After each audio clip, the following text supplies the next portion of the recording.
Hindi na tunay na humihinga ang lungsod. Humihinga lamang ito paminsan-minsan sa pagitan ng mga alingawngaw ng malamig na riles at hingal ng mga kinakalawang na balbula. Ang Varnheim ay umangat ng patong-patong, inipon na para bang isang makinang hindi kailanman nilikha upang huminto. At gayon paman, tila lahat ay nakabitin mula nang matapos ang digmaan.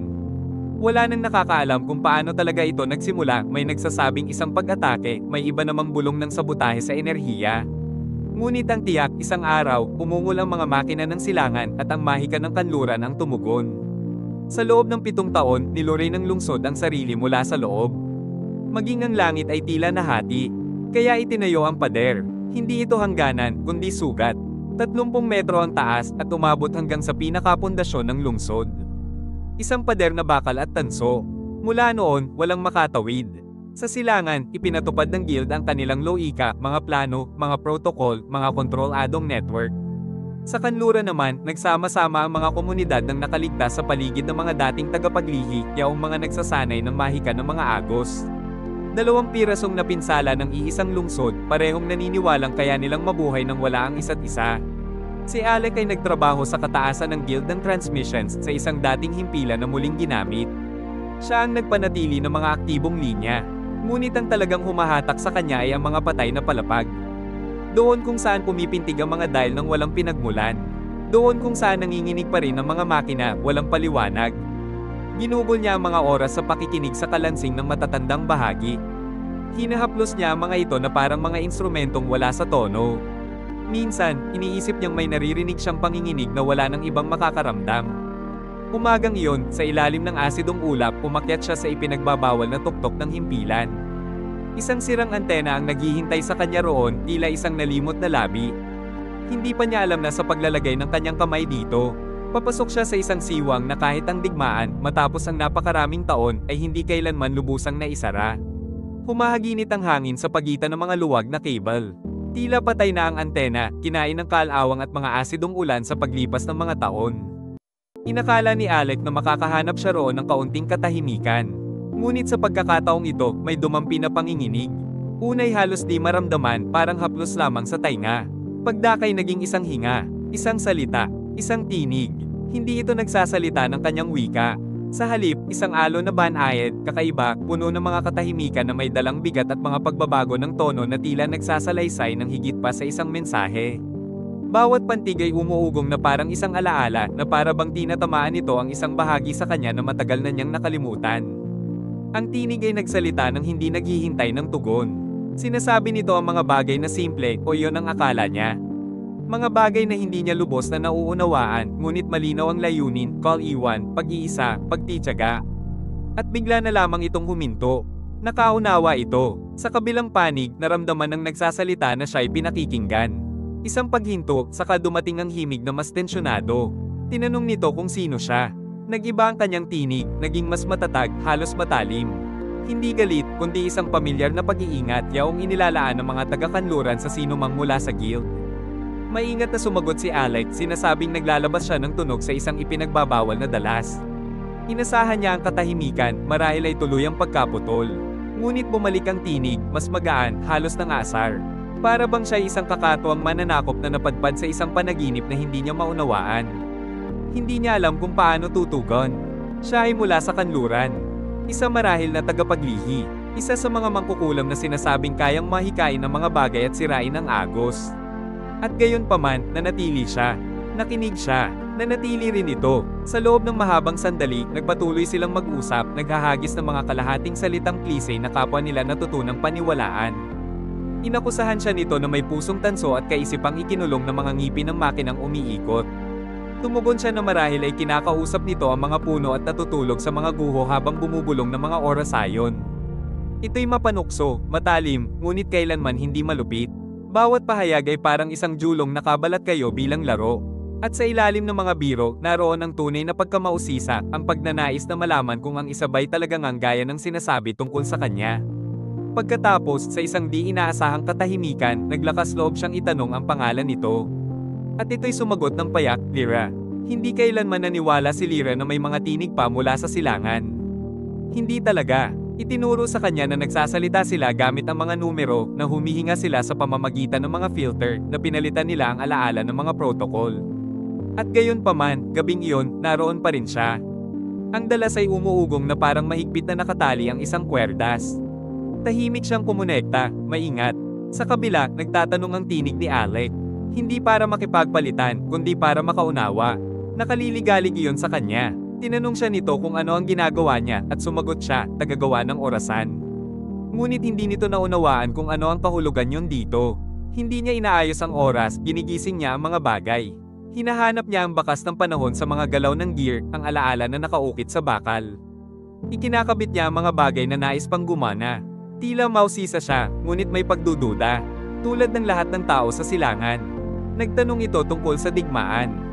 Isinalaysay niya ang kanyang nalalaman, mga sabi-sabi. Inakusahan ng silangan ng kanluran na sinisira ang mga agos ng enerhiya. Sumagot naman ng kanluran na ninanakaw ng mga makina ang kaluluwa ng mundo.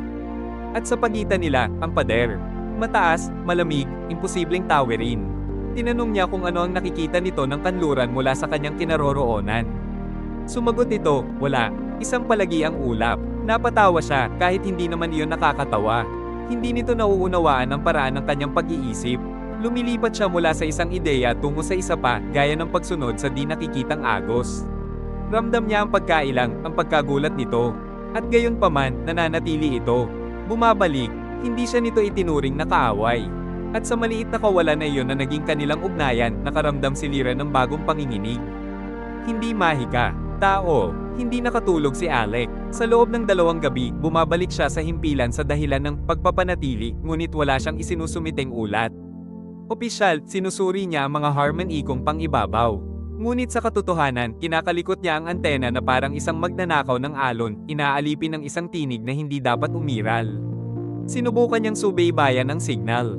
Unawain kung paano ang isang dalas na nakalimutan mula pa noong digmaan ay muling nagising ng walang pinagmulan o palatandaan. Muling inayos niya ang mga filter, binaligtad ang mga polarity, binuksan ang mga nakatatak na plato. Walang makatuwirang paliwanag. Maliban sa isa, ang pader ay hindi ganoong kasiksik tulad ng ipinapahayag. Lumaki siyang may katiyakan, walang makakatawid. Ni hininga, ni tunog. Higit pa sa isang muog ang pader, isa itong hangganang hindi malalabag. At gayon pa man, isang tinig ang tumagos dito. Isang tinig na malaya, kakaiba, na nagsasalita tungkol sa mga buhay na mekanismo at alaala na hinabi sa tanso. Lyra. Ang pangalan lamang niya ang alam ni Alec. Ngunit ngayon hinahanap na ng kanyang isip ang dalas nito, ang ritmo, ang landas. Hindi ang tinig nito ang bumihag sa kanya, kundi ang paraan nitong isalaysay ang mundo. Hindi niya ito binanggit kan-inuman. Lalong hindi kay Ingrid Vensholt, ang kanyang dating kasama. Nagtatrabaho ito 2 antas sa ibaba sa mga pagawaan ng pagpapalakas. Laging eksakto, laging tuwiran, kilalang kilala siya ni Ingrid. Mababasang malinaw nito ang kanyang pagkabagabag sa kanyang katahimikan sa kumpas ng kanyang mga kilos. Taglay nito ang nakakainis na kakayahang hulaan ng mga bagay na kanyang ikinukubli kahit matapos ang lahat ng panahong lumipas. Binubura niya ang kanyang mga tala, nagsisinungaling sa mga ulat, tinatago ang kanyang mga ruta. Alam niyang usapin lamang ng oras bago may mapansin si Ingrid. Ngunit hindi na siya makapigil. Nagsimula na siyang ayusin ang iba pang mga antena, mas luma pa. Nanatili silang tahimik, tanging ang dalas na iyon lamang ang patuloy na umuugong. At sa ugong na iyon, dama ni Alec na may gumagalaw sa loob niya, isang siwang, marahil. O isang tawag. Hindi alam ni Lyra kung bakit siya laging bumabalik. Ngunit bawat araw, sa parehong oras, ikinakabit niya ang mga cable sa pagitan ng mga sirang tore, at naghihintay. Bumabalik ang tinig ni Alec, mas tiyak, mas hindi naaaninag ng mga salon. Nagsasalita siya ng may mekanikal na kasiguruhan na palaging nagpapangiti kay Lyra.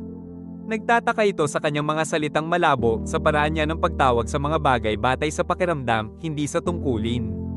Nais nitong maunawaan kung ano ang isang relo na humihinga o isang makina na tumatangging sumunod dahil hindi ito pinakinggan. Siya ay tumatawa, at sumasagot nang hindi laging sinusundan ang paksa.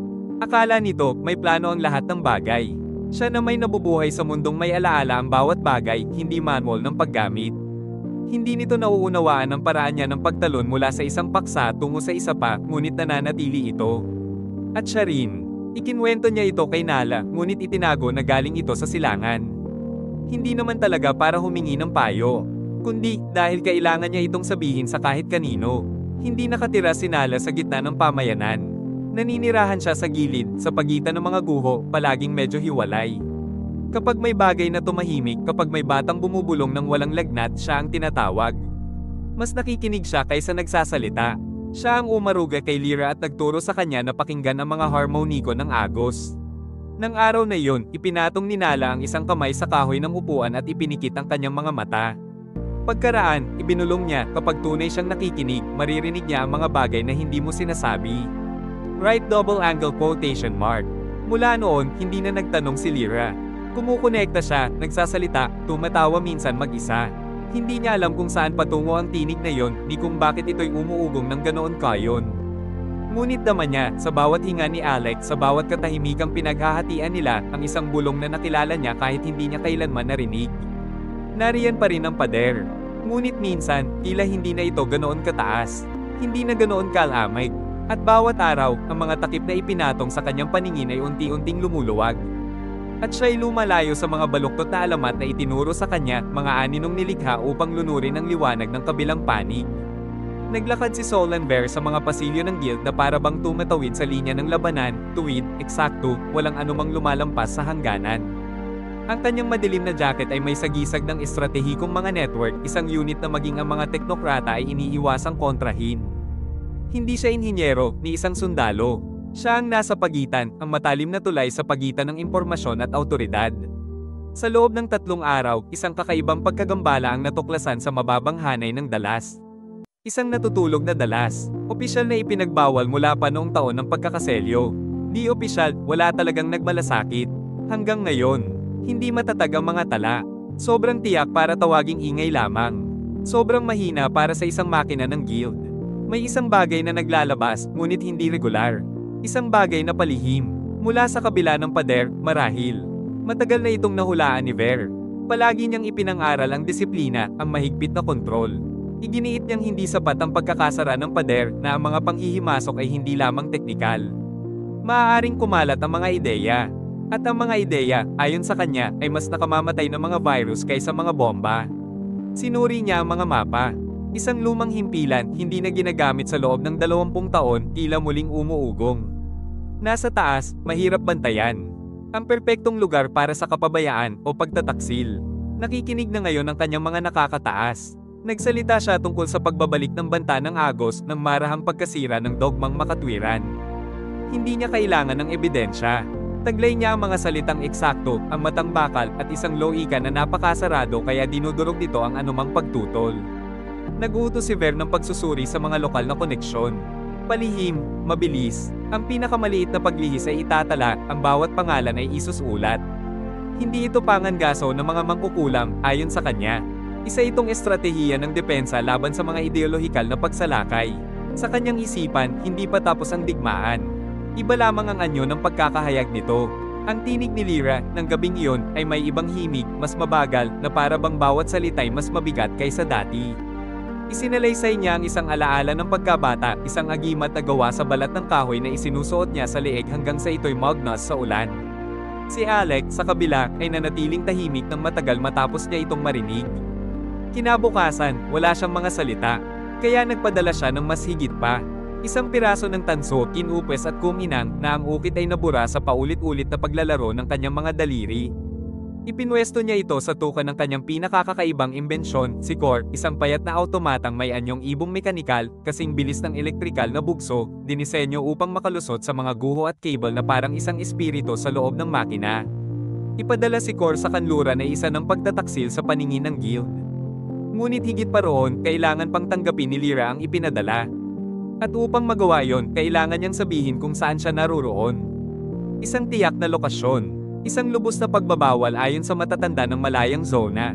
Sa kanilang kampo, may mga bulong na tinutugis ng mga ahente ng guild ang mga tagapaglihi upang sila'y laslasin at pag-aralan. Na ang bawat kamay na mula sa silangan ay isang patibong lamang na nakabalat kayo. Sa panig naman nila Alex, sinasabing ang mga mangkukulam ng kanluran ay nagnanakaw ng mga bihirang pyesa, pinapalihis ang mga agos at nilalason ang mga dalas gamit ang kanilang kakaibang mga ritual. Ngunit itinuro pa rin niya ang isang lugar na bagsakan. At pinalipad ni Alex si Cor sa lumang network. Nang matanggap niya ang agimat, hindi agad nagsalita si Lyra. Isang ngiti lamang, saka isang bulong. Alam nilang pareho ang kanilang ginawa. Inabot nila ang isa't isa, lampas sa mga batas, at sa ipinagbawal na galaw na iyon, ipinanganak ang isang pangako, mas maniwala sa isa't isa. Sa unang gintong liwanag ng umaga, dumudulas ang matangkad na anyo ni Dirindol sa pagitan ng mga arko ng templo ng mga Agos, nakasuot ng itim na kasuotang banordahan ng mapuputlang simbolo, nakatago ang mukha sa ilalim ng belo. Kailanman ay hindi siya nakikita ng walang belo. Sinasabi niyang napakaraming mukha ang sinunog sa panahon ng digmaan upang ang kanya'y maging karapat-dapat pang ipakita. Dati siyang tagapaglihi ng unang kasta, ngunit naging tinig ng Agos si Dirin, tagapangalaga ng mga ritual, tagapagtanggol ng kanluran. Sa ilalim ng kanyang pamumuno, kumalat ang mga awit ng pagsasara na parang apoy sa mga nayon, mahahabang orasayon na nagsisiguro na nananatiling bingi ang pader. Madalas ay kaunti lamang ang kanyang sinasabi, ngunit kapag nagsalita siya, lahat ay nakikinig. Hindi mula sa lakas nagmumula ang kanyang awtoridad, kundi sa isang pananampalatayang hindi matitinag, ang mahika ay sagrado, marupok, at bawat siwang sa mga siklo nito'y banta sa balanse ng daigdig. Ang silangan, ayon sa kanya, ay binunot ang sarili nitong mga ugat humiwalay sa buhay. Ang kanilang mga makina ay dumedagok sa ether. Ang kanilang agham ay nais pilitin kung saan hinihingi ng Agos ang pakikinig. Sa mga huling araw, nakadama siya ng isang bagong panginginig. Isang siwang na umuugong. Maliit, halos di maramdaman, ngunit totoo. Ang mga pinakasensitibong mga awit ay nagsalita tungkol sa isang nakikialam na hininga sa mga alon, isang kalansing na metaliko sa pagitan ng dalawang berso.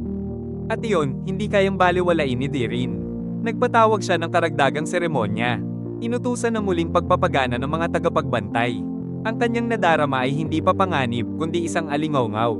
At bawat alingawngaw ay nagmumula sa isang pagtawag. Kung may sino subukang lumampas sa katahimikan, wika niya, ibig sabihin ay may isang tao, sa ibang lugar, na nakikinig, hindi niya alam kung sino, ni kung paano. Ngunit naman niya, ang pader ay buhay. At ang bulong nito'y may dalang laso ng isang pagkalimot na nais panatilihin. Noong nakaraang gabi, lumipad si Cor na parang isang palaso ng lata. Mula noon, hindi na maialis ni Alec ang kanyang isipan dito. Lumipad ang automata ng mas mabilis, mas mahusay, mas malaya kaysa dati.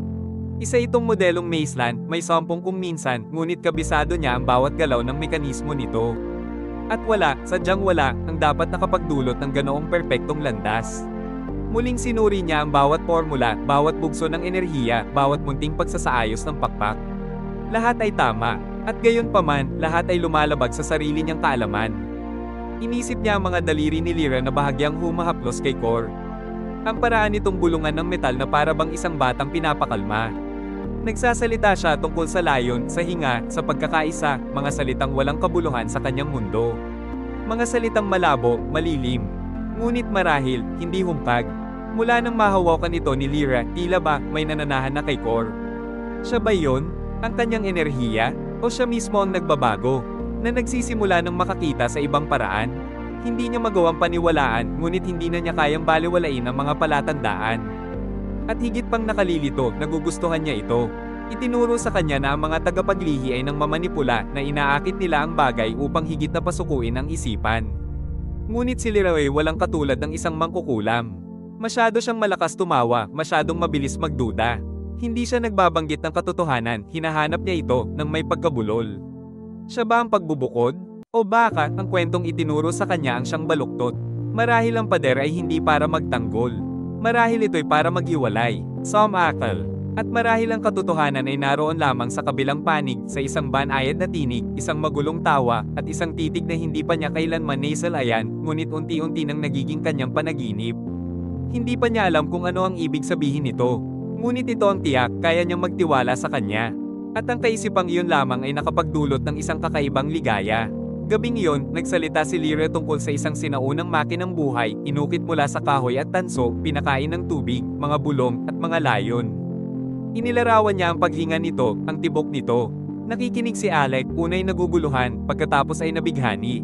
Ang tinatawag niyang hininga, tatawagin sana niyang Agos. At gayon paman, kinikilala niya ang parehong mga ritmo. Ang parehong tugon ng metal sa pinakamaliit na kawalan ng balanse. Sa kanyang panig, dama ni Lyra na ang mga salita ni Alec ay umaalingawngaw sa isang lohikang banyaga ngunit pamilyar. Ang tinatawag niyang tensyon, naririnig niya bilang isang panginginig ng Agos, isang pintig ng buhay. At sa alingaw ng kanilang mga wika, nadama nila ang parehong bagay, isang kakaibang pagtutugma, hindi inaasahan, ngunit hindi maitatanggi. At biglang, may nagbago. Hindi na ito basta simpleng palitan ng mga alon o ideya, ni isang pag-uusap sa kabila ng pader. Hindi, sa pagkakataong iyon, may mas malalim na lumitaw. Isang di nakikitang sinulit, iniunat sa katahimikan. Nadama ni Lyra ang panginginig na iyon gaya ng pagkilala sa isang pamilyar na agos, isang presensyang banyaga, ngunit nakatutugma sa isang hiwaga. Alam niya ang pakiramdam na iyon, sa piling ng mga kapwa niya, may mga tagapaglihi na minsang pumapasok sa tugmaan ng isa't isa. Ngunit kailanman ay hindi niya naisip na maaari itong mangyari sa isang tao mula sa silangan. Lalong hindi sa isang teknisayan. Si Alec, siya na may lubos na natigatig. Hindi ito isang agos, hindi ito isang alon. Hindi isang signal. Isang impresyon lamang na para bang may isa pang kamalayang dahan-daang dumadampi sa kanya, banayad at mausisa, parang isang katawan na maingat na sumasandal sa kanya. Hindi niya maunawaan. Wala siyang mga salita. Tanging ang biglang katiyakan na para bang nakatayo siya sa kanyang tabi, di nakikita ngunit totoo, naroroon sa kanya tulad ng isang pinagsasaluhang kaisipan, isang tahimik na pakikipagniig ng diwa. Hindi kailanman itinuro sa kanya ng mundong teknokratiko ni Alec ang makaramdam. Lalong hindi ang maniwala sa mga ganitong bagay. Ngunit naroon si Lyra. Damang-dama niya siya, hindi sa pamamagitan ng makina, hindi sa pamamagitan ng dalas, kundi sa ibang paraan. Tunay, naunawaan ni Lyra na siya'y natatakot. Ramdam niya ang kanyang pag-aatubili, ang kanyang pagdududa. Kaya't wala siyang sinabi. Hinayaan niyang mapuno ng kanilang pinagsasaluhang katahimikan ang espasyo. Ito'y higit pa sa isang tulay sa pagitan ng dalawang mundo. Isang napakasinaunang mahika, napakamarupok ang dumausdos sa kanilang dalawa. Isang ugnayan, hindi lamang sa pagitan ng dalawang tinig, kundi sa pagitan ng dalawang nilalang. Sa mga tore ng transmisyon sa silangan, hinahamon ng mga automata ng gilda ang sarili nilang mga balangkas. Kusang nag-aayos ang mga regulator bago pa man sila pakialaman. Umiikot ang mga makinang pang-eksaktong may hindi maipaliwanag na kinis, pori may di nakikitang kamay na palm-ino sa bawat ngipin ng gear. Tahimik na nagkakagulo ang mga inhenyero, takot sa bagay na hindi nila matukoy. Para kay Solanver, hindi yun teknolohiya kundi salamangka. Wala nang ibang salita kahit ayaw niyang bigkasin ito. May isang hindi makatwirang puwersang sumasapaw sa mekanika. Isang banyagang loika ang dahan-daang pumapasok sa mga sirkito, hindi nakikita, hindi katanggap-tanggap. May isang tao na nakikialam. At ni hindi siya nag-alinlangan kung saan ito nagmula, sa kanluran. Sa malayang sona, nanginginig na ang mga bilog ng kanal bago pa man umihip ang unang hininga. Kusang gumagalaw ang mga agos ng mahika, sabik, halos hindi masupil. May ilang ritual na kusang nagtatapos, ang iba na may umaapaw sa mga hangganang iginuhit, gaya ng tubig na matagal nang ikinulong. Ramdam ni Inang Derindol ang tumitinding puwersa sa bawat pintig ng lupa. Nagsalita siya ng kawalan ng balanse. Isang presyong galing sa silangan. Isang pagkasira ng hininga na dulot ng mga makina. Kumakabog ang bakal. Ginugulo nito ang awit, ibinulong niya kay Nala. Hindi niya ito nakita bilang pag-unlad. Isa itong pagsalakay. Ang dalawang panig, nakapiit sa kani-kanilang paniniwala, ay sa anomalya'y nasulyapan ang pinakamalalim nilang takot. Sa silangan, pagbabalik ng mahika. Sa kanluran, pananalakay ng makina. At gayunman, walang sino mang naisip alamin kung ano ang nasa pagitan ng dalawa na maaaring lumikha ng ganitong hindi kapani-paniwalang harmonya. Dahil walang nabasag, lahat gumagana, sobrang husay. Sobrang lakas, sobrang bilis, may gumalaw, may bagay na malalim, nasa ilalim ng lupa, hindi naririnig. Isang puwersang hindi kumikilala sa tansong kawad ni sa hininga, ngunit pinapakinabangan ng kapwa. At sa puso ng bagong tensyong ito, nang hindi pa nila namamalayan, dalawang nilalang ang patuloy na nag-uugnayan, parang dalawang pusong dahan-daang nagsasayaw sa katahimikan. Ang unang bumigay ay isang gyroscopic compass, kasunod ang isang wave harmonizer. Mga bagay na itinuturing na di nasa Ira, hinubog upang labanan ang anumang pagbabago. Hindi sila tumigil, nakalimutan nila ang kanilang tungkulin. Para bang natunaw ang mismong alaala ng metal. Sa silangan, nakaunat ang mga nakagloves na kamay sa mga panel. Tumangging sumunod ang mga interface. Nawala ng bisa ang mga kalkulasyon. Gumuguho ang mga estruktura mula sa loob kahit walang tornilyo ang gumalaw. Sa kanluran, nakita ng mga lumikha ng ugnay ang pagbagsak ng kanilang mga bilog, ang pagkalabo ng kanilang mga linya. May ilang agos na tumangging mabuo. Ang iba na may biglang sumulpot, nagbubuhos ng mga bisyon sa isipan tulad ng along galing sa kawalan. May nakakita ng mga mukha. May nakarinig ng mga tinig. Ngunit iisa ang kanilang naramdaman, isang pagkabiyak. Sa kanluran, tinawag itong sabotahe ni Solenver. Hiniling niya ang pagsasara ng mga daang anal ICs, ang pagyayelo ng mga tagapagdinig. Ang kontaminasyon ay mula sa isang punto ng palitan. Isang kontak, isang siwang. Sa silangan, iniutos ni Inang Darin ang mga bilog ng katahimikan. Napuno ng mga mekanikal na alingaw-ngaw ang mga panaginip. May ilang bata, nagigising na umiiyak, nagsasalaysay ng mga makinang umaawit. Nasira ang balanse, may nagbukas ng puwang. Ayaw man aminin ng mga inhenyero at ng mga lumikha ng ugnay, nakakarespondo sa isa't isa ang kanilang mga pagsisikap. Pinatitibay ng silangan ang materya, pinipigil ng kanluran ang hininga. Ngunit parehong bigo sa pagkontrol. Sapagkat ang bumangon sa pagitan nila ay tumatangging ikulong. Isang puwersang walang pakialam sa kanilang mga balangkas. Isang sinaunang alon. Isang bulong. Nagparatang, nagbanta. Gumawa ng mga listahan. Ipinagbawal ang mga transmisyon. Pinutol ang mga agos sa pamamagitan ng mga ritual. Ngunit mas tuso ang sakit. Hindi ito mula sa isang sumpa ni mula sa isang kodigo. Nagmula ito sa isang ugnayan. Hindi nakikita, hindi mapigilan, at nakapangingilabot na tao. Ang signal ay nagmula sa isang lumang himpilan, inabandona mula ng maisa-isa ang Sektor 3. Hindi nagustuhan ni Solenver ang kanyang nabasa. Amoy pagtataksil. Ikinumpara niya ang mga trajektorya, ang mga tuktok ng aktibidad, ang mga interferensya sa makasaysayang banda. May isang kurba na sumulpot, manipis, halos nabura, ngunit pantay. Isang nakalimutang frequency, ngunit hindi nawala. Tumibok ito na parang nakabaong puso. At ang pusong iyon ay tumitibok malapit sa isang pangalan, Alec ni-release. Hindi agad tumugon si Solen. Pinagmasdan niya, inugnay, nagpatayo ng mga profile. Alec, tekniko ng rango 4, kalagayang psikolohikal na tinukoy bilang kas-iya siya, walang abisong pag-uugali. Ngunit may isang kakaiba, ang automata na si Cor. Sobrang bilis, pag-uugaling lihis, mga trajektoryang kakaiba, at higit sa lahat isang hindi autorisadong pagdaan sa ilalim ng pader, 2 siklo na ang nakalipas. Humingi si Solen ng lihim na akses sa mga tala ng sektor. Isang pagtaas, banayad, ngunit malinaw. Pagkatapos ay isang pagbaba, isang katahimikan. Para bang may isang bagay o isang tao ang nagbago ng agos. Hindi niya ipinatawag si Alec. Hindi pa. Naglagay lamang siya ng palatandaan ng pagmamasid sa pag-uugali sa kanyang network. Isang malamig na especially iya, walang pangalan, na nakatoka upang itala ang mga lihis.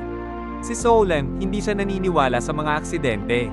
Naniniwala siya sa mabagal na paglihis. Sa kontaminasyon ng pagdududa, maaaring hindi namamalayan si Alec. Ngunit dala na niya ang bakas. Ang tanda ng isang iligal na ugnayan. Ng isang panginginig na nagmula sa ibang dako. Isinulat ni Solen ang isang huling tala sa kanyang personal na dosi, pinalawig na pagmamasid. Panganib ng doktrinal na pagputol. Posibleng panlabas na kontak. At sa unang pagkakataon, naitanong niya sa sarili kung may isa sa kanila ang babagsak. Ilan ang susunod? Bumagsak ang utos na parang tibak. Tuyo, walang pagtutol, ang sinumang tagapag-ugnay na naglatag ng kampos sa loob ng 3 bilog mula sa pader ay dapat ihiwalay. Hindi matatag ang agos. Kailangang pigilan. Right double angle quotation mark. Hindi na kailangang basahin pa ni Lyra ang buong mensahe. Galing iyon kay Derindol. At kapag si Darin ang humiling, lahat ng tagapag-ugnay ay sumusunod. Naitala ang mga bilog sa lupa pagsapit ng bukang liwayway. Mga paising vibratoryo ang inilatag sa paligid ng mga silungan. Ramdam niya ang presensya ng mga ito na parang mapang-apid na bigat sa kaibuturan ng kanyang tiyan. Si Fen ang naitalagang gwardiya niya. Bata, matatag, at tapat kay Darin, hindi sa kanya. Hindi ito madaldal, laging nagmamasid, laging medyo mas matagal kaysa nararapat. Kilala niya si Fen noong bata pa, mausisa, malaya, laging handang mag-explore at magtanong. Ngayon, nagsusulat na lamang siya ng mga tala. Sinala, sa kabilang banda, ay sinubukang lumapit. 2 beses. Sa una, nagkunwari si Lyra na pagod. Sa ikalawa, ngumiti siya ng masyadong mabilis. Naintindihan ni Nala, ngunit wala itong sinabi. Hindi pa. Mas mabigat para kay Lyra ang magsinungaling kay Nala kaysa sa pag-iisa. Hindi niya ito kailanman nagawa noon. Lagi niyang sinabi ang lahat dito. Kahit ang mga alinlangan. Lalo na ang mga alinlangan. Ngunit paano ipapaliwanag si Cor? Paano ipapaliwanag si Alec? Ang manipis na hiblang iyon, di nakikita, ngunit totoo, mas totoo kaysa sa mga salita. Ang ugnayang hindi niya maunawaan, ngunit kanyang nararamdaman. Akala niya ay kaya niya itong paamuin, ang ugnayang iyon. Itago ng payapa, banayad, walang banta. Ngunit tumutugon ang agos. Alam ng agos. At si Rin, marahil. Kaya nanahimik si Lyra. Nananatili siya sa loob ng mga bilog, inuulit ang kanyang mga galaw, ang kanyang mga ritual. Gaya ng pagsusuot ng maskara. 7 araw na silang hindi nag-usap. 7 araw ng katahimikan na para bang naputol bigla ang kanilang ugnayan. Hindi maunawaan ni Alec. Mula nang ibigay ni Solan ang utos, lahat ay nagpapaalala sa kanya kay Lyra, isang kisap ng liwanag sa tansong pader, isang bulong ng hangin na masyadong banayad, isang tanong na wala siyang mapagtatanungan. Akala niya lilipas din yon. Ngunit bawat araw ay lalo siyang nagiging hindi matatag. Natuklasan niyang siya'y wala sa ayos na para bang may nawawalang mahalagang piraso. Isang sira sa kalooban na walang kasangkapang kayang tukuyin. Nagpasya siyang kumilos, hindi upang makaunawa, kundi para hindi na muling malunod sa pag-iisa. Narinig na agad ni Lyra ang kapsula bago pa niya ito makita. Bumalik na si Cor, maingat niyang hinaplos ang malamig na metal. Isang manipis na silindrong bakal, nangingitim, tinatakan ng 3 pulupat ng tensyon. Walang kasamang tala, ngunit sa loob, may mga tunog. Ipiniit niya ang sarili sa pinakahiwalay na bilog at pinaandar ang pakikinig. Ang tinig ni Alec, inirecord na parang nagtitipo ng makina, malinaw, metodikal, halos sobrang pulido. Ngunit ang mga salita, mga alaala ng kabataan, mga larawan ng kanyang lungsod, mga bulong na naisana niyang sabihin kay Lyra. At sa pagitan ng mga katahimikan, narinig niya ang pangungulila nito. Hindi tuwirang binanggit, ngunit totoo, naruroon.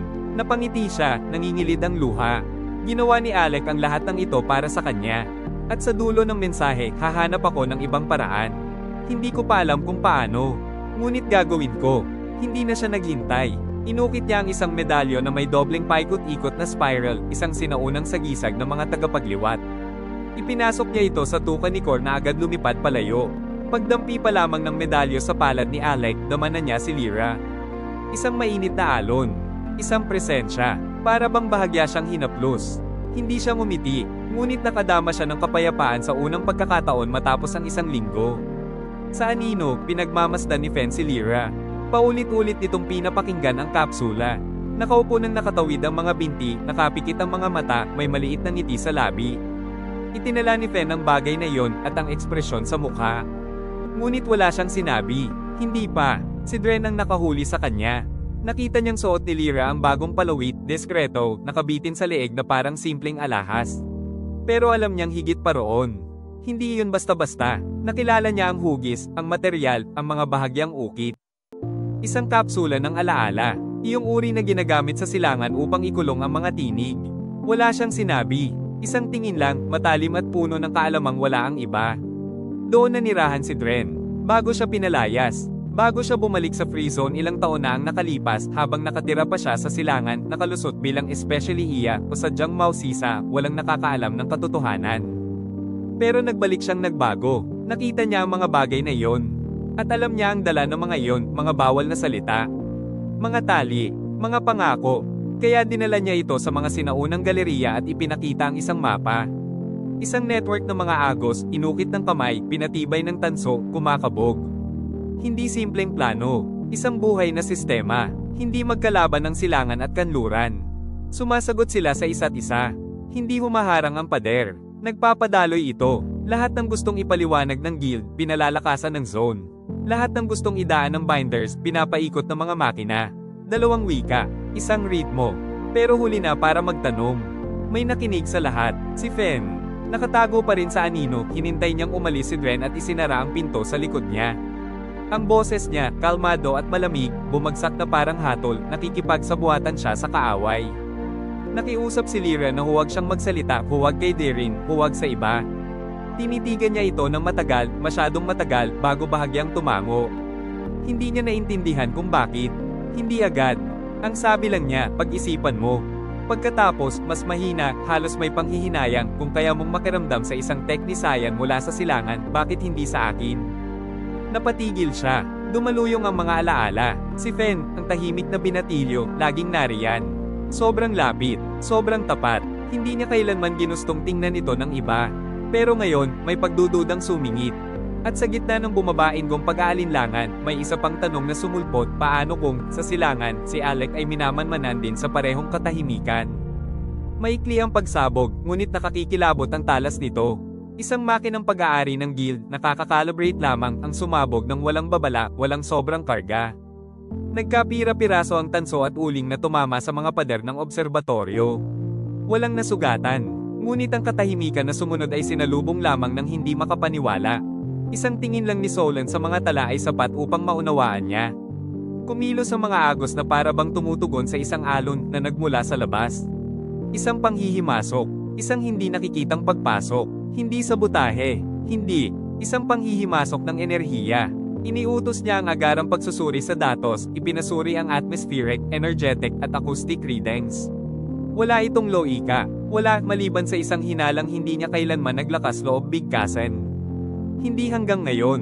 Mahina lang niyang ibinulong, hindi ito pagkakamali. Isa itong ugnayan. Isang ugnayan sa pagitan ng ether at materya. Sa pagitan ng mga ritual ng kanluran at ng mga kalkulasyon ng silangan. Isang magkatuwang na pag-ugong at ang bitak na nahayag ay higit pa sa aksidente. Isang hindi matatanggap na katotohanan. Kung kayang mahawakan ng isang makina ng guild sa pamamagitan lamang ng enerhiyang malapit dito, kung gayon, hindi nahadlang ang pader. Malambot na ito, nabubutas. Walang sinabi si Solan sa konseho. Hindi pa, ngunit palihim niyang ipinatawag ang pinakamapanalig niyang mga technomancer. Kailangan na nilang maghanda, hindi na pagmamasid ang pangunahing tungkulin. Kailangang putulin, ihiwalay, at kung kinakailangan, sirain ang ugnayan bago sila nito sirain. Nakanguyuko si Alec kay Cor, abala sa pagsasaayos ng isang nire-programang kapsula ng alaala. Kino-configure niya ang munting makinang ibon, ginagawa itong palihim na tagapagdala ng mensahe, isang tulay sa pagitan ng dalawang mundo. Bawal na siyang makipag-usap kay Lyra, ngunit tumanggi siyang hayaang manaig ang katahimikan. Si Cor ang magiging tinig nila. Hindi niya agad napansin ang presensya ni Ingrid. Ang anino nito sa likuran niya ang nagpaalerto sa kanya. Pagtalikod niya, nandoon na ito, nakatayo ng tuwid at tahimik, ang mga mata nakatuon sa nakabukang lamang loob ng mensahero. Naintindihan na niya bago pa man makapagsalita si Alec. Ikaw pala, ang lumikha ng ugnayan. Hindi siya galit, hindi talaga. Ngunit ang boses niya ay may taglay ng matalim na kawalang emosyon, ang tono na inilalabas lamang niya kapag masakit ang katotohanan. Minsan na silang naging magkapareha. Inatasan ng guild na magsanib. Teknikal na ugnayan, pinagsasaluhang interface. Sa kultura ng silangan, ang ganitong pares ay kadalasang may kasamang habang buhay na pagsasama, hindi para sa pag-ibig, kundi para sa bisa. Hindi pinaghihiwalay ang pag-iisang isip at ang araw-araw na pamumuhay. Ngunit naputol ang ugnayang iyon. Walang sigawan, walang drama. Basta na lamang naglaho sa mga pagkakaiba ng pamamaraan at layunin. At ngayon, pinagmamasdan ni Ingrid kung paanong binabago ni Alec ang isang ibon upang magpadala ng mga alaala sa isang babae sa kabila ng pader. Isang estranghero, isang binder. Tinatanggihan mo pa rin ang bagong asignasyon. Kalmado ang boses niya, ngunit malamig. Para kay Ingrid, walang loika. Isusugal ang parusa, lilihis sa tungkulin, lulusot sa mga protocol para lang mapanatili ang isang marupok na ugnayan sa isang binder na hindi niya kilala.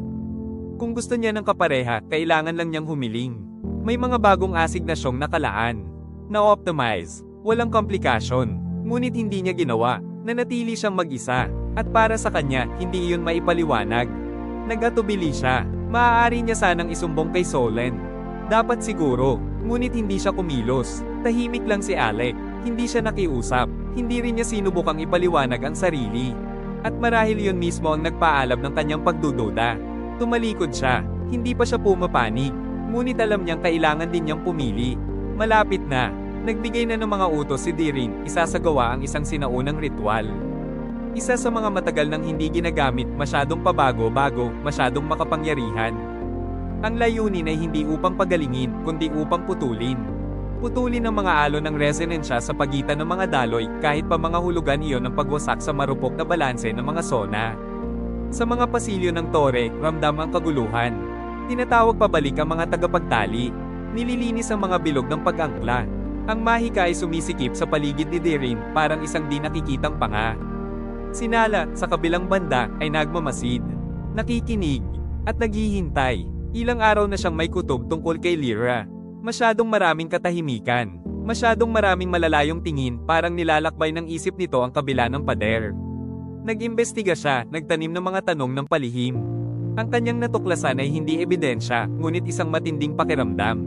May ugnayan si Lyra sa silangan. Sa isang teknisayan. Ngunit sa halip na arestuhin siya, nag-alinlangan si Nala. At ngayong gabi, nagpasya siya. Palihim niyang nilapitan si Lyra, malayo sa mga bilog ng pagbabantay. Matagal niya itong tinitigan, hindi nagsasalita. Puputulan nila ang mga daloy. Wala ka ng pangalawang pagkakataon. Nais sanang sumagot ni Lyra, ngunit pinigilan siya ni Nala sa isang simpleng kilos ng kamay. Huwag kang magtanggi. Ayoko na ng kasinungalingan. Pagkatapos, sa mas mahinahong tinig, hindi kita isinumbong. Ngunit ipakita mo sa akin kung bakit ko dapat itago pa ito. At umalis siya, iniiwan si Lyra mag-isa sa kanyang mga takot at sa manipis na hibla ng pag-asa. Nanginginig ang ugnayan. Ramdam ni Lyra, may isang bagay na malapit ng maputol. Hinanap niya si Nala. Wala nang pagkukunwari. Ikinwento niya ang lahat, ang unang transmisyon, lahat ng sumunod, ang kapsula, ang mga mensahe, ang ugnayan. Si Alec, tahimik na nakinig si Nala. Pagkatapos ay ipinikit ang mga mata. Hindi ito pagtataksil, Lyra. Ito ay ang pinakamatanda at pinakamagandang anyo ng mahika. Malumanay ang kanyang tinig, mabigat, puno ng paggalang. Ang nararamdaman mo, ang nararamdaman niya, isang pagtawag ito. Ikinwento ni Nala ang pinagmulan ng relay, nakabaon sa ilalim ng pader. Isang nakalimutang guho, isang daanan na nilikha bago pa ang pagkakabiyak. Matagal na niya itong pinag-aralan, ngunit hindi kailanman naglakas loob na hawakan. Ang lugar na iyon ang maaaring magbigay ng huling palitan. Ngunit kapag nasilyuhan na ang pader, wala nang makakatawid. Maging si Cor ay hindi. Sa silangan, nagpasya na rin si Alec. Nireprograma niya si Cor, naglagay ng bagong module ng transmisyon. Isang huling pagtatangka, hindi na siya sigurado kung matatanggap pa ni Lyra ang alinman. Ngunit kailangan niyang subukan. Tumawid si Cor sa hangganan sa pamamagitan ng mga lagusan. Natagpuan niya si Lyra, halos parang may gabay. Mula roon, nagpalitan sila buong gabi, mga tinig na pinigilan, mga alaala, mga pira-pirasong damdamin na nabuo sa sandali.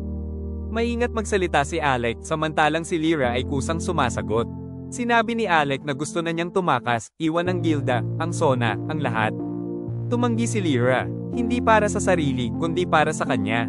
Ayaw niyang malagay ito sa panganib dahil lamang sa pagkakaugnay nila. Ikinwento niya ang tungkol sa relay. Nangako si Alec na mararating niya yon, anuman ang mangyari. Pagsapit ng bukang liwayway, isang dagandong ang umalingaw-ngaw sa ilalim ng lupa. Isasara na ang pader. At sa gitna ng mga putol na daloy, isang huling mensahe ang dumaan pa rin, halos isang bulong, ngunit sapat upang marinig ng tanging nilalayong makarinig. Sumugod si Cor sa mga lagusan, ang kanyang paglipad ay nababalisan ng mga biglaang pag-ikot ng enerhiya. Tumakbo si Alex sa likuran, bawat hakbang ay nagdadala sa kanya palapit sa pinagmulan ng relay, at palayo sa lahat ng iba pa. Nag-iwan lamang siya ng isang salita kay Ingrid, sa gilid ng isang ulat ilang titik para sa isang desisyong hindi na mababawi, pupunta ako sa ilalim ng pader. Wala siyang plano, tanging ang mabangis na katiyakan na kung mananatili siya sa loob, mawawala sa kanya ang lahat. Lalo na siya. Sa kanluran, alam na ni Lyra na huli na ang lahat. Nag-ulo na ang mga dalas. Hindi na bumalik si Cor. At sa kaibuturan ng kanyang puso, lumalawak ang kawalan. Naiintindihan ni Nala. Hindi man siya sumang-ayon, ngunit hindi rin niya ito pinigilan. Kaya tumawid si Lyra sa hangganan. Lumabas ng mga bilog. Iniwan ang protektadong sona, walang mapa, walang pahintulot. Ang langit sa kanyang ulunan ay tila umuugong, para bang binalaan ng kanyang pagsuway. Tanging isang piraso ng huling mensahe ni Alec ang dinala niya. Isang pangungusap, halos nabura. Paulit-ulit niya itong pinakikinggan bilang lakas ng loob. Sumunod si Fen makalipas ang ilang sandali. Walang sinabi sa una. Pagkatapos, isang buntong hininga. Pupunta ka sa kanya. Kahit ngayon. Hindi sumagot si Lyra. Hindi na siya humihingi ng tawad. Hindi na siya nagpapaliwanag. Lumayo ng tingin si Fen, mariin ang mukha. Sasama ako. Hindi dahil sa katapatan. Hindi dahil sa pananampalataya. Kundi dahil ayaw niyang hayaang maglakad itong mag-isa patungo sa maaaring maging katapusan. At marahil, oo, dahil gusto niyang maunawaan kung bakit ang ugnayang iyon ay sulit sa lahat. Sila ay naging alingaw-ngaw na lamang sa mga guho, dalawang nilalang na desperadong tumatakbo patungo sa ikatlo. At sa ilalim ng kanilang mga paa, nagsimulang umuga ang lupa. Pinahihit ni Solan ang susi ng pag-aktibo. Ang makina ng negatibong resonensya na idinisenyo upang baliktarin at tunawin ang mga ugnayan sa pagitan ng mga agos ng mahika at mga mekanikal na network ay nagsimulang umalingaw-ngaw. Isang mababang alon, tinimpla sa dalas ng pagbura, ang kumalat sa silangang bahagi. Hindi ito nakikita ngunit walang awa, unti-unti nitong pinapawi ang mga panghihimasok, sinusunog ang mga tulay sa pagitan ng mga daigdig. Sa kanluran, isinasagawa ni Dirin ang kanyang ritual, ang ritual ng pagbubura, isang sinaunang gawin na nilalayong linisin ang mga agos ng alaala, upang putulin ang mga lumang resonansyang nakatatak sa mga bagay, mga lugar, at kung minsan, sa mga nilalang. Yaong mga umibig, nagdusa, nagbahagi, ay nakikitang naglalaho ang mga bakas. Isang ganap na paglilinis, isang nakaprogramang pagkalimot. Ang dalawang operasyon na sabay na nailunsad ng hindi sinasadya ay nagdulot ng kaguluhang walang pangalan. Ang mga makina ay humiyaw. Ang mga artefakto ay yumanig hanggang sa pumutok. Ang mga linya ng enerhiya ay napyunit na parang mga litid na binubuksan ng walang awa. Ang langit, banihag ng disonansya, ay nagdilim. Naramdaman ni Lyra ang pag-uga ng mundo. Pagkatapos, isang mas malalim na lamig. Isang kawalan. Isang puwang na hindi niya maipaliwanag. Pilit na hinahawakan ng kanyang isip ang isang bagay. Isang tinig. Alec. Ngunit kahit ang pangalang iyon ay dumudulas, malabo, natutunaw. Ang alaala ng kanilang mga pag-uusap ni Core, ng kapsyulang nagtataglay ng tunog, lahat ay nagkakadurog-durog. Nakita niyang umiiyak siya nang hindi alam kung bakit. Sa silangan, naramdaman ni Alec ang pagkakabiyak. Ang ganap na pagputol. Naunawaan niya ang pinakawalan ni Solen. Kaya't kinuha niya si Core at tumakas patungo sa mga ilalim ng lupa. Wala na siyang ibang pagpipilian. Ang pinagmulan ng relay, nakabaon sa ilalim ng pader, ang tanging tulay na nagdurog-tumpa sa mga daigdig. Ang huling lugar na hindi pa nalilinis. Ang tanging pag-asa upang mailigtas ang kung ano ang unti-unti nang nawawala. At samantala, unti-unting nagsasara ang pader. Unti-unting nagsara ang mga lagusan sa paligid ni Alec. Ang pinagmulan ng relay ay halos maabot na, naroon sa dulo ng pasilyo, bahagyang nasal ayan bago nagsimulang manginig ang mga pader. Isang bitak ang bumukas sa sahig, isang nagkaproblemang makina ang nagbuga ng mga apoy ng kuryente, at si Alec ay nahulog. Nilamon siya ng lupa, siya ay sumigaw. Ang malamig na metal laban sa kanyang balat, ang kawalan sa paligid, at ang katahimikan. At biglang pumasok sa isip niya ang isang kaisipang mas nakakatakot pa, hindi niya ito maaabot. Hindi na niya muli itong maririnig. Sa mismong sandaling iyon, naramdaman siya ni Lyra. Isang piraso ng kanyang isipan ang nabiyak, isang nagliliyab na kidlat parang isang sigaw na tumagos sa natitirang harang. Bumalik sa kanya ang mga alaala na ninakaw sa kanya. Lahat, sa mga alon, sa mga piraso, ang kanyang tawa, ang kanyang tinig, ang magulong enerhiya ng kanilang mga palitan, at ang bagay na hindi niya kailanman nagawang bigkasin. Bumagsak siya sa kanyang mga tuhod. Nasalo siya ni Fen. Nandyan siya, sa ilalim natin. Nararamdaman ko. Hindi siya nagtanong. Siya rin. Magkasabay silang bumaba sa mga sirang patong ng pader, papasok sa puso ng mga magulong agos. Doon kung saan humihiyaw ang mahika at nagkakalas ang mga alon ng enerhiya. Bawat hakbang ay isang kagat. Bawat panginginig ay lalong bumabasag sa kanila hanggang sa pagkahilo. Ngunit hindi bumitaw si Lyra. Ang pag-alon ng kanilang ugnayan ang gumabay sa kanila. Nang tuluyan na niyang matagpuan si Alec, kalahati na itong natabunan ng mga guho. Dumudugo siya. Hindi na siya nagsasalita, ngunit iminulat niya ang kanyang mga mata. Bumagsak si Lyra sa tabi niya, hinaplos ang kanyang balat. Isang alon ng sumabog, malinaw, hilaw, totoo. Lumayo ng tingin si Fen. Alam niyang ang ugnayang iyon ay hindi kanya. Sa dilim ng mga guho, walang sino man sa kanila ang nagsalita. Hindi na nila kailangan ng mga salita. Ang pag-alon ng kanilang kaugnayan ang nagsalita para sa kanila. Sugatan, halos durog, ngunit buhay pa rin. Hinati ni Core ang dilim, tagapagdala ng isang desperadong panawagan. Natanggap ni Ingrid ang mensahe ni Alec. Naunawaan niya, at nang walang sabi-sabi, nagsimula siyang kumilos. Sa ilalim ng pader, sina Fen, Lyra, at Alec ay nakakulong, ubos ang lakas, naliligaw sa gumuho ng mga lagusan. Si Ingrid ang nakatagpo sa kanila. Siya ang sumire sa mga kandadong hamarang sa daan, ang nagliko sa mga sensor, ang nagpalaya sa kanila. Wala siyang sinabi, isang tingin lamang kay Alec. Pagkatapos kay Fen at Lyra. At siya ang nanguna palabas. Lumabas silang magkakasama, pagod, sugatan, nanginginig. Sa bungad ng mga lagusan, naghihintay ang pagharap. Si Solen, na palilibutan ng mga inhinyero at tekniko, ang mga mata ay nakatutok kay Alec. Si Dirin naman, nasa gitna ng isang bilog ng mga tagapag-ugnay, ang mga palad ay nakaharap sa mga agos ng enerhiya, ay nakatitig kay Lyra. Dalawang mundo, dalawang pinuno. At sa pagitan nila, ang ugnayang nagbubuklod ngayon kina Lyra at Alec. Si Alec, nanginginig pa, ay nagbukas ng transmisyon mula sa isang relay. Ang kanyang tinig, ipinadala sa hangin, ay umalingaw-ngaw sa mga tagapagsalita ng pader. Si Lyra naman, sa harap ng konseho ng mga tagapag-ugnay, ay tumawag sa kanyang mahika. Hindi niya alam kung paano, ngunit mula nang makasama niya si Alec, lahat ay tila naging mas madali. Mas likas, mas malakas. Ibinunyag nila ang lahat, ang mapa ni Dren, ang mga nagkakros na agos, ang pader na hindi naghihiwalay kundi nag-uugnay. Ang ugnayang hindi mahika, hindi teknolohiya, kundi pakikipamuhay. Isang bulong-bulungan ng kumalat sa dalawang panig. Nag-aatubili sila, isang katotohanang sobrang luma para ipagsawalang bahala, ngunit sobrang bago para tanggapin. Pinalakas ni Dirin ang kanyang awit. Inilunsad ni Solan ang bagong pagkakasunod ng pagsasara. Para sa kanila, isa lamang itong patunay, kung totoo ang ugnayang ito, isa itong banta sa balanse. Kailangang selyuhan. Umuga ang pader. Muling nanginig ang ugnayan. At noon, nang walang salita, tumingin si Lyra kay Alec. Nakatingin na siya sa tuktok ng pader. Doon magaganap ang lahat. Wala silang hukbo. Wala silang awtoridad. Tanging ang kanilang ugnayan. Ang kanilang kagustuhan. Aakyat sila sa pader. Hindi upang tumakas, ni upang muling manikluhod. Kundi upang pigilan. Upang lumaban. Upang sabihin na hindi maaaring putulin ang isang bagay na umiiral na. Sila laban sa mundo. At sa unang pagkakataon, wala nang tila imposibleng maabot hanggat magkasama sila. Doon sa itaas, mula sa tuktok ng pader, tila huminto ang mundo sa paghinga, nakabitin sa sandaling susunod. Umupo si Alex sa harap ng isang lumang terminal, mabilis ang mga daliri niya sa mga kupas na interface. Sa tapat niya, si Solan, di nakikita ngunit naroroon, ay pinapatakbo sa malayo ang kanyang mga makinang pang-disjunction. Sa tuwing may isang anyo o pattern na nagiging matatag, bigla itong guguho. Sa bawat pagtatangka ni Alec na muling buuin, winawasak ito ni Solan. Isa itong digmaan ng mga anyo at dalas, isang mekanikal na sayaw ng paglikha at pagwasak. Samantala, si Lyra ay nakikipaglaban kay Dirin. Bawat agos na tinatangka ng mga tagapag-ugnay na agawin, hinahawakan niya.